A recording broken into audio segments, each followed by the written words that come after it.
So, what are the main differences you notice between the Microsoft specifically, the recruitment space here in the UK and the US? And I mean, any differences for you as well on a social level?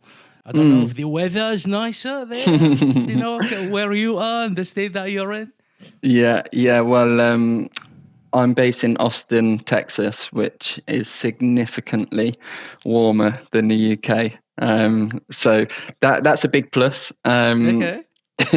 In terms of the differences on the kind of cloud Microsoft ecosystem side of things, luckily for me, the differences are very small to almost non-existent, which meant I was able to take the knowledge that I've gained over the years of working the UK and European Microsoft market and find that, in terms of the Microsoft ecosystem and Microsoft's business model in the US and how all the partners work and roles and responsibilities and tech, it's all pretty much the same. If I had to really think and come up with a difference, I'd say that probably just the size. Maybe what's enterprise in the UK isn't enterprise in the US. A small business in the US is probably anyone that's less than 1,000 employees, whereas in the UK that's quite a big company. So the size is different, but from a technical perspective, it's all pretty similar. That's quite amazing. I'm sure that this point about the size probably is a big factor, because many years back, I used to work in advertising and the tech side of things. And we worked closely with the US market. So there was that big umbrella, Omnicom, which is a creative agency. And you see, there is that difference in culture between having that huge establishment, sometimes bureaucracy, sometimes things that are slightly different when you are into the nitty-gritty. So I wonder, has there been any differences? So let's say that I'm based in the UK, in the EU, and I'm making that change into the US market. Have you noticed any differences in terms of the types of contracts, or maybe things that you expect to see, that you should expect to see in the contract that are different to the UK, or culture difference in terms of the human resources and that side of things? Yeah, so there certainly are some differences on that side of things. Some of the sort of big headlines that I would talk about is that they have what's called a fire at will culture in the US. So, for example, in the UK, the roles that I was typically hiring in the cloud space, mainly senior roles, almost everyone had a 3-month notice period or 1 month minimum. In the US, there's pretty much no notice periods. You hand your notice in and you can start your next job within a week. And same goes for if somebody wants to let you go. There's no notice period. So there's a level of risk there, but it also means that there's an increased level of mobility in the kind of recruitment market. Notice periods, what I've seen over the years is actually when I started in recruitment, 3-month notice periods were really rare. But then as some companies started implementing 3-month notice periods, it meant that if it's going to take 3 months to hire somebody, we better put our guys on 3 months. So the fact that in the US, everyone's just 0, it means that from an employer's perspective, they can hire really quickly. What it does mean from an employee's perspective is there's an increased level of risk, I would say, especially in tough markets like we've seen over the last couple of years. True.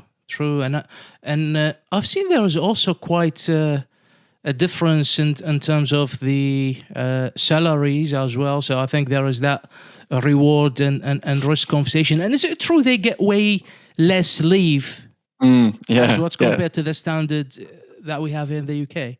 Yeah, so my experience in the UK is most companies give around 5 weeks. In the US, it's more like 2 weeks, 10 days.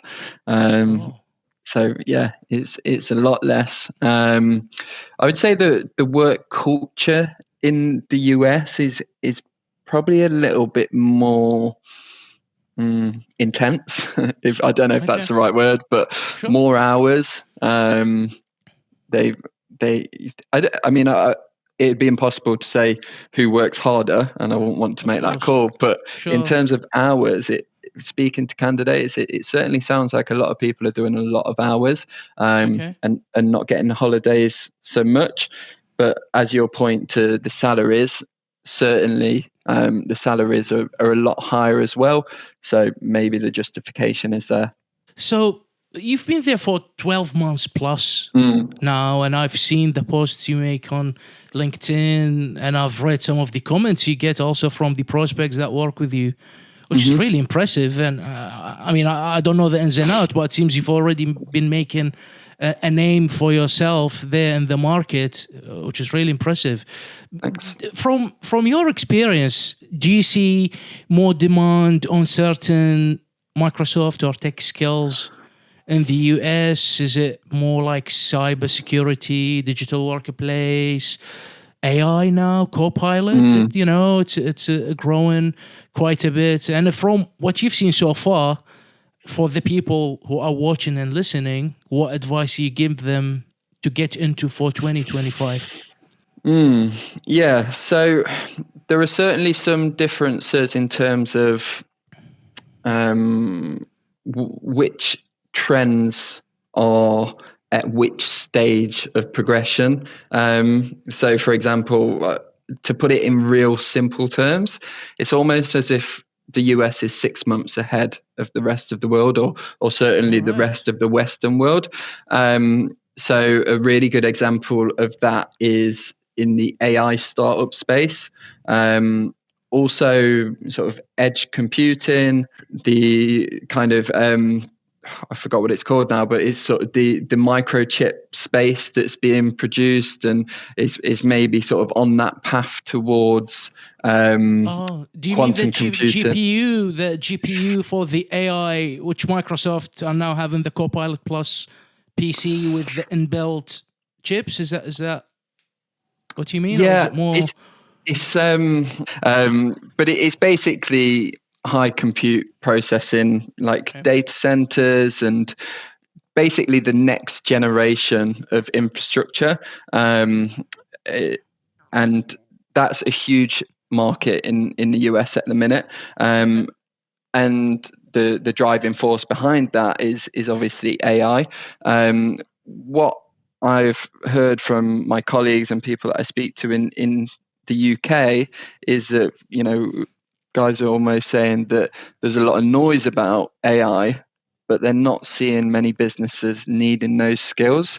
Whereas in the US, I would say that there's a huge AI startup space, and even in like the Microsoft partner ecosystem, AI is very much become a solution area that businesses are focusing on, as much as having security, M365, Azure data solution areas. So I would say that to answer your question on kind of where trends are in the US, AI is certainly ahead of where it is in the UK. In terms of what I would recommend candidates focus on in light of that is not just AI itself, because I think the kind of knee-jerk reaction is AI is becoming really popular. Let's go and learn about cloud AI services, or let's become a wizard with Copilot. But I think that it's actually really important to pay attention to the knock-on implications of AI. So, for example, one area that I'm seeing having huge growth at the minute is hybrid cloud environments. I think that as businesses look to scale AI workloads and they have increased compute requirements and increased storage requirements, and also will need specialist infrastructure, it seems to me that that businesses are starting to adopt hybrid cloud strategies, and I think there's a lot going on with VMware having a bit of a pricing nightmare in the last year, and a lot of companies popping up to take that business. So there's lots of other areas that will be impacted by AI, and I think it's about identifying what those are and how, if you don't want to go directly into becoming a cloud AI engineer, what other areas are going to rise with it.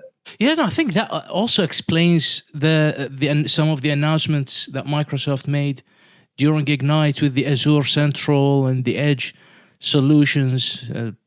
So more and more hybrid style companies that need these services. And I remember a few years back, I worked with a Microsoft client who was based in Central Africa. They do gold mining. And basically there is no infrastructure to support the cloud. So their head offices, they have M365 and they have all the goodies, SharePoint Online and the Azure and all that. But part of the business, which is on the ground, next to the mining fields, it requires processing, scanning, storing things on SharePoint that had to be on-prem. So the companies in that kind of scenario, sometimes I think we get it for granted that everyone have good internet and everyone is on the cloud, but actually hybrid is quite a necessity for some cases.